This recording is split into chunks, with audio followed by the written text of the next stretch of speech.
News 7 Tamil, பொறுப்பும் பொது நலமும். தந்தை பெரியாரின் நினைவு தினம் அனுசரிக்கப்பட்டது. பெரியார் சிலைகள், பெரியார் நினைவிடத்திலும் பல்வேறு கட்சி தலைவர்கள் அஞ்சலி செலுத்தினர். இதை பற்றிய செய்தி தொகுப்பு. தந்தை பெரியாரின் நினைவு தினம் அனுசரிக்கப்பட்டதை ஒட்டி சென்னை அண்ணா சாலையில் உள்ள பெரியார் சிலையிலிருந்து பெரியார் நினைவிடம் வரை திராவிடர் கழகத்தினர் அமைதி பேரணி சென்றனர். திராவிடர் கழக தலைவர் கி வீரமணி தலைமையில் நடைபெற்ற இந்த பேரணியில் 100க்கும் மேற்பட்டோர் பங்கேற்றனர். பின் பெரியார் நினைவிடத்தில் பேசிய கி வீரமணி பெரியாரியத்தின் இன்றைய தேவையை குறிப்பிட்டார். அவர்களுடைய கொள்கைக்கு எதிரான சக்திகள் அணிதிரண்டு நிற்கின்றன.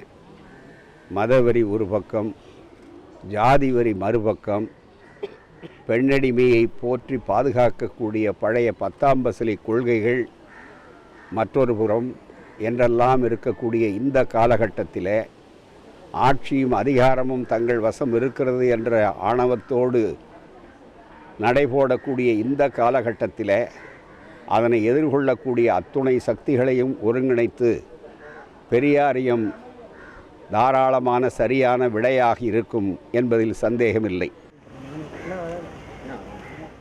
விடுதலை சிறுத்தைகள் கட்சியின் தலைவர் தொல் திருமாவளவனும் பெரியார் நினைவிடத்தில் நேரில் அஞ்சலி செலுத்தினார்.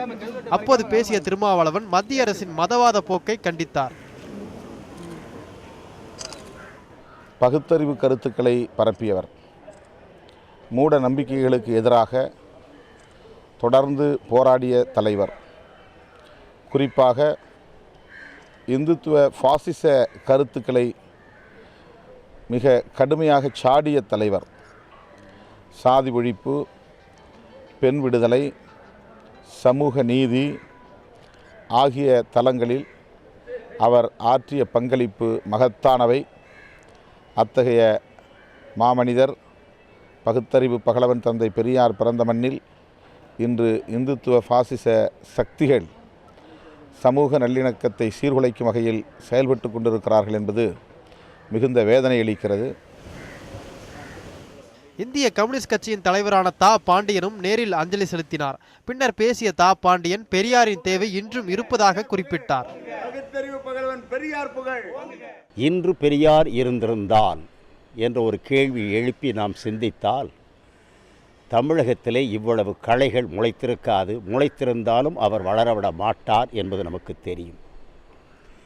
இன்று தங்கு தடையில்லாமல் ஏற்கனவே புதைக்கப்பட்டுவிட்ட மனு தர்மத்தை இப்பொழுது மீண்டும் புதுப்பித்து எடுத்து அதனை தமிழகத்தில் ஆளுமைக்கு கொண்டு வருவதற்கான அகங்காரத்தோடு பேசக்கூடிய துணிச்சல் அவர் இருந்தபோது வரவில்லை, அவர் மறைந்த பிறகு இன்று எழுந்திருக்கிறது. தந்தை பெரியாரின் நினைவு தினமும் முன்னாள் முதல்வர் எம்ஜிஆர் நினைவு தினமும் இன்றுதான் என்பது குறிப்பிடத்தக்கது. தமிழ்நாட்டு சமூக அரசியலின் முன்னோடியான பெரியார் மீது கொள்கைகள் கடந்து பல தரப்பினர் மதிப்பு கொண்டவர்களாக இருந்தனர். அதற்கு ஒரு உதாரணம் தான் எம்ஜிஆர். கடவுள் மறுப்பு கொள்கைகள் மட்டுமல்ல, பெண்ணுரிமை, சிறுபான்மையினருக்கான உரிமை என நமது சமூகத்தில் நிகழ்ந்த பல மாற்றங்களுக்கு அடிப்படையாக இருந்தவர் பெரியார். அந்த வகையில் தான் பெரியாரை தென்கிழக்கு ஆசியாவின் சாக்ரட்டிஸ் என்றது யுனெஸ்கோ. அப்படியான பெரியாரையும் பெரியாரின் கொள்கைகளும் இன்றும் தேவையாக உள்ளது என்பதே இவர்கள் குறிப்பிடுவது. மகா தமிழ் பிரபாகரன், நியூஸ் 7 தமிழ், சென்னை.